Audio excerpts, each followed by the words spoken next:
Donc on va rejoindre dans quelques instants Bertrand Piccard. Bertrand Piccard est un explorateur, médecin, un leader d'opinion. Bertrand Piccard est le fondateur et visionnaire à l'origine de Solar Impulse, le premier avion sans carburant à autonomie perpétuelle. C'est dans ses gènes d'aller au-delà des idées reçues pour réaliser l'impossible. Il est issu d'une lignée légendaire d'explorateurs et de scientifiques qui ont conquis les hauteurs et les profondeurs de notre planète.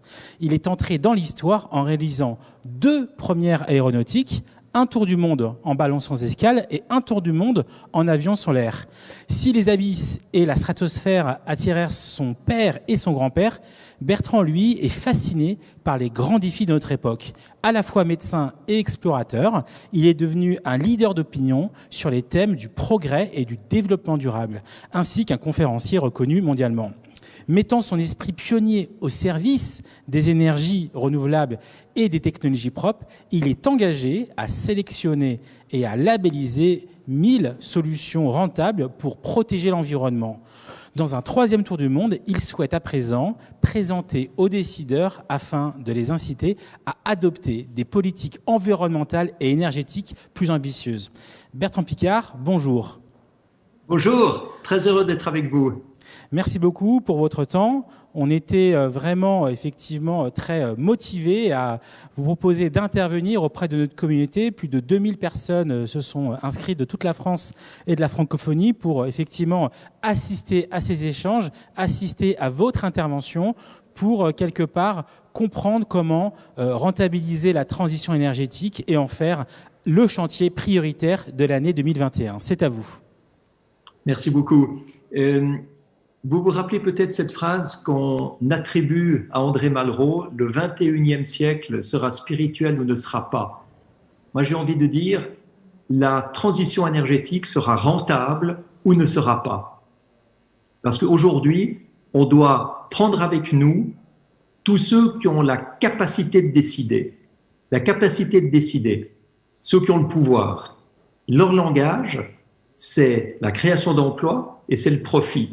Mon expérience a montré qu'on ne peut pas arriver vers des chefs d'entreprise qui ont des milliers de salaires à payer ou des politiciens qui doivent assurer leur réélection et qui doivent créer des emplois pour ça en disant « il faut tout arrêter parce qu'on doit protéger l'environnement ». Donc, il faut apprendre à parler leur langage.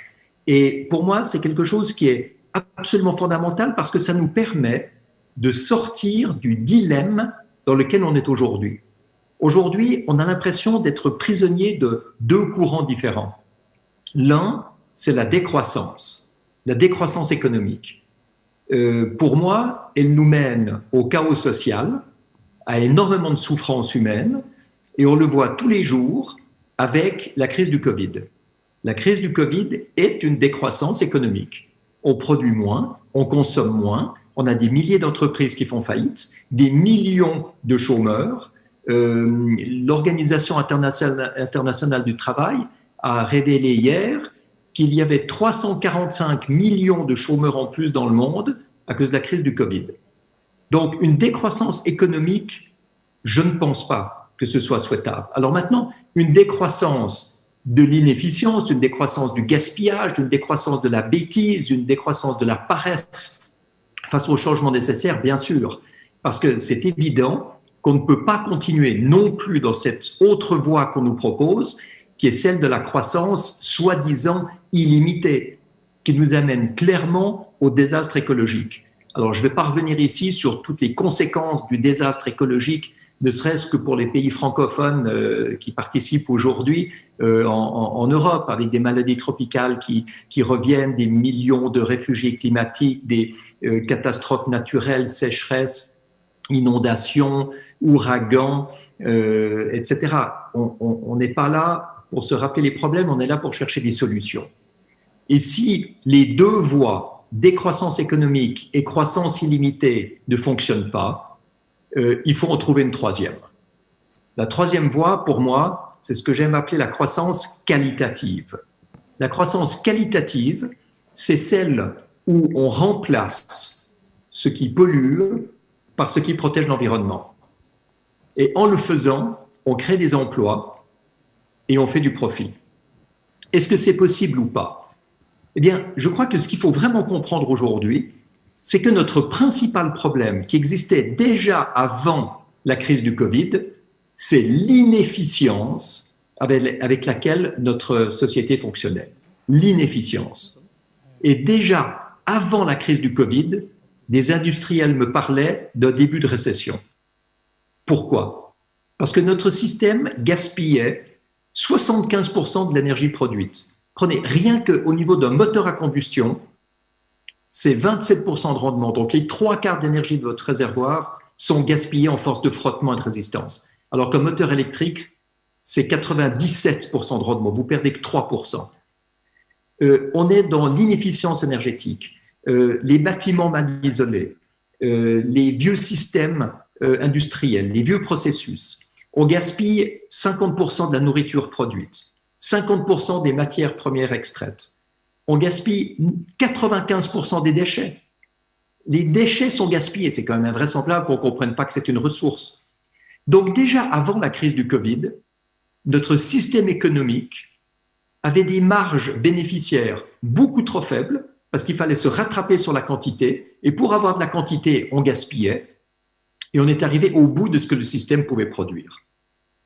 Aujourd'hui, avec la crise du Covid, il ne s'agit pas de détruire ce qu'on a, parce que ça a déjà été partiellement détruit par la crise.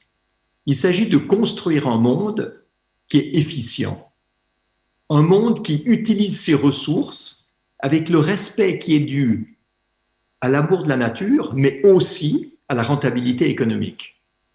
Et c'est ce que nous avons lancé avec la Fondation Solar Impulse, c'est la sélection de solutions technologiques qui sont financièrement rentables pour protéger l'environnement. Il y a bien sûr des choses qui coûtent trop cher aujourd'hui encore pour protéger l'environnement. Mais la plupart des technologies qui il y a 10 ans n'existaient pas, il y a 5 ans étaient trop chères, aujourd'hui existent et sont financièrement rentables et elles créent des emplois dans tous les domaines de l'efficience énergétique, de l'efficience de ressources, de l'efficience de déchets. Alors maintenant, il ne s'agit pas simplement de protéger l'environnement. Il ne s'agit pas simplement d'une relance verte, il s'agit d'une relance efficiente. Alors, la transition énergétique à ce niveau-là, c'est quoi? On parle toujours de produire plus. Mais produire plus, c'est l'ancien monde. Le monde d'aujourd'hui, c'est celui qui permet d'économiser l'énergie produite. Ce sont des digitalisations de réseaux, c'est les énergies renouvelables, mises en relation avec des systèmes de stockage, mises en relation avec les consommateurs au moment et au lieu où c'est utile de leur donner de l'énergie. En régulant la technologie de ce système pour qu'il devienne intelligent. C'est pas pour rien qu'on dit un smart grid. Aujourd'hui, on a un stupid grid. Alors, on voit que la production, bien sûr, elle est importante, mais ce qui est passionnant, c'est de voir qu'aujourd'hui, sur la moitié de la planète, les électricités solaires et éoliennes sont jusqu'à 4 fois moins chères que les électricités produites par des énergies fossiles ou du nucléaire. Pas encore partout, mais la moitié de la planète le permet déjà. On voit qu'aujourd'hui, on a des domaines extraordinaires à explorer en géothermie, en biomasse, en hydroélectricité. Donc, ces énergies toutes seules ne seront pas suffisantes rapidement pour approvisionner la planète si on n'entre pas dans cette logique d'efficience. Et ce qui est fantastique dans la logique de l'efficience, c'est que it pays by itself, comme disent les anglo-saxons. Ça paye, c'est auto-rentable. Alors, aujourd'hui que les financements sont à intérêt négatif et qu'en plus, il y a des milliards qui inondent les marchés, c'est l'occasion extraordinaire de mettre des conditions pour utiliser cet argent, investir dans de nouvelles infrastructures, investir dans de nouvelles manières de produire de l'énergie, de la consommer et de mettre les gens en réseau de manière systémique, parce que ça permet une rentabilité qui permettra de rembourser ces emprunts. Il ne faut quand même pas s'imaginer que c'est logique d'aider des entreprises automobiles aujourd'hui à faire plus de moteurs à combustion de grosses voitures de SUV qui seront interdits dans les villes dans 5 ou 10 ans. La tendance est claire. Ce serait de l'argent totalement gaspillé. Donc aujourd'hui, on a cette opportunité unique de permettre aux entreprises de devenir beaucoup plus rentables et à notre société de moderniser ses infrastructures. Donc la conclusion de ça, c'est quoi? C'est que même s'il n'y avait pas de changement climatique, même s'il n'y avait pas de protection de l'environnement, ce serait logique autant qu'écologique de devenir plus efficient, de mettre en place toutes les technologies propres et d'adapter les réglementations pour les favoriser. Et vous l'avez entendu dans l'introduction très élogieuse qui a été faite pour mon speech, pour mon discours, c'est que les gouvernements aujourd'hui ont besoin d'outils pour fonctionner. Alors, ils mettent des buts environnementaux à 2050 sans savoir vraiment comment les atteindre, ce qui a fait que Theresa May, quand elle était première ministre britannique, a annoncé la neutralité carbone de l'Angleterre pour 2050 le jour avant de démissionner. Meilleure manière de ne pas devoir expliquer comment on va y arriver, on laisse la patate chaude au suivant. Donc il faut donner des outils au gouvernement, c'est ça qu'on aimerait faire, et c'est pour ça qu'on fait ces appels à solutions pour réunir toutes les solutions de start-up ou de grandes entreprises et donner les outils au gouvernement pour que les réglementations se modernisent. Parce que si la transition énergétique avance si lentement, il faut bien voir que c'est parce qu'il est toujours légal de polluer. Vous avez le droit de mettre autant de CO2 que vous voulez dans l'atmosphère, vous avez le droit de mettre autant de polluants que vous voulez où vous voulez, et que s'il y a maintenant des outils qui sont définis comme rentables, définis comme créateurs d'emplois, eh bien les gouvernements peuvent réglementer de manière à créer une nécessité pour que ces produits nouveaux arrivent sur le marché, pour que les startups puissent s'épanouir, puissent se développer, et que les grandes entreprises qui souvent jouent le jeu de la transition énergétique puissent être reconnues dans leurs efforts et puissent rentabiliser leurs investissements. Donc on voit que le CO2, ce n'est pas simplement un marqueur de changement climatique, le CO2, c'est un marqueur d'inefficience. Et sous cet angle-là, la rentabilité de la transition énergétique ne fait plus de doute parce que les technologies ont tellement évolué et qu'elles continueront à évoluer. Donc c'est un train qu'on peut prendre ou qu'on va rater. Ceux qui ne veulent pas prendre ce train doivent se rappeler de l'expérience de Kodak qui a lutté contre les photos digitales pour garder les photos argentiques et qui ont fait faillite, qui ont disparu comme les dinosaures qui n'ont pas su s'adapter. Donc maintenant, c'est même pas seulement un besoin social pour les entreprises, c'est une nécessité pour survivre. Donc voilà ce que j'avais envie de vous dire en introduction. Puis maintenant, je crois qu'il y a quelques questions de toute façon qui vont permettre de compléter un peu ce que j'ai dit. Voilà. Effectivement, des enjeux absolument stratégiques, et c'était très intéressant avec votre vision et les échanges internationaux que vous avez pu avoir, d'arriver à cette synthèse par rapport aux enjeux qui sont les nôtres. J'aimerais vous poser quelques petites questions, à commencer par comment mettre en place des actions concrètes pour toutes ces directions de développement durable d'entreprises qui souhaitent enclencher le sujet et accélérer par rapport à votre expérience. Dans mon expérience, il faut adopter la théorie du piranha. Vous savez, quand vous êtes dans une rivière en Amazonie et qu'un piranha vient vous mordre, ça fait pas mal. Mais si vous avez 1000 piranhas qui arrivent, ils vous réduisent en squelette en 3 minutes. Les solutions pour protéger l'environnement et pour accélérer la transition énergétique et devenir plus efficient, c'est la même chose. C'est-à-dire qu'il faut les appliquer partout. Ce n'est pas une solution miracle. Le miracle, c'est qu'il y a des milliers de solutions. Et rechercher dans chaque domaine tout ce qui peut rendre les entreprises plus efficientes, tout ce qui est un nouveau débouché, tout ce qui est une manière d'économiser un petit peu de CO2, un petit peu d'énergie, un petit peu de déchets, nouveaux débouchés industriels, etc. Et puis tout ce qui est nécessaire pour faire la transition énergétique, tout ce qui est nécessaire, ça va devoir être construit, ça va devoir être mis en réseau, ça va devoir être distribué, ça va devoir être recyclé, réutilisé.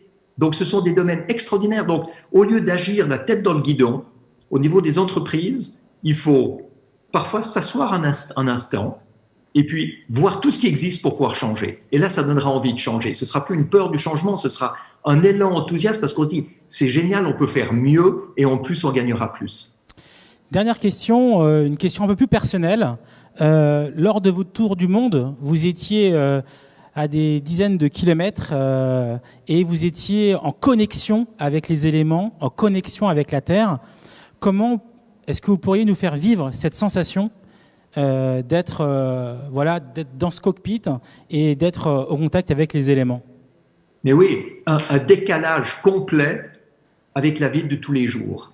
Un prototype expérimental qui volait sur les océans jour et nuit. Vous vous rendez compte, vous êtes seul dans votre cockpit et vous savez que vous pouvez voler autant de temps que vous voulez parce que l'énergie solaire, évidemment, elle fait marcher vos moteurs électriques, mais elle charge des batteries qui vont vous permettre de voler la nuit. Donc, au lever de soleil suivant, vous vous dites, je peux refaire un cycle. Et ensuite, vous pouvez refaire un cycle. Et vous pouvez comme ça voler quasiment perpétuellement. Et ce qui était merveilleux, c'était de voler comme ça et de regarder les hélices qui tournaient. Je dis bien regarder, parce qu'elles ne faisaient aucun bruit. Elles n'avaient aucun carburant et elles ne faisaient aucune pollution. Et je vous promets qu'il y a un moment où j'ai dû me pincer en me disant, mais c'est irréel, quoi. Je rêve, je suis catapulté dans un film de science-fiction. Et en fait, pas du tout. C'était pas le futur, c'était le présent. C'était ce que les technologies d'aujourd'hui permettent de faire aujourd'hui. Et la grande prise de conscience qui a vraiment marqué toute la suite et toutes les années qui ont suivi, cette grande prise de conscience, c'est que si c'est pas Solar Impulse qui est dans le futur, c'est que c'est le reste du monde qui est dans le passé. Le reste du monde qui est dans le passé. Figurez-vous que j'ai survolé avec Solar Impulse un pétrolier qui était en train de lâcher derrière lui une longue traînée de mazout. Mais c'est deux mondes différents. Le monde du passé, qui est celui qui est inefficient et qui utilise des technologies archaïques qui ont été créées au début de l'ère pétrolière. Et puis, le monde du futur, enfin non, pardon, le monde d'aujourd'hui, pas du futur, le monde d'aujourd'hui qui utilise des technologies qui existent, que les startups fabriquent, que des grandes entreprises fabriquent, mais qu'on n'utilise pas assez.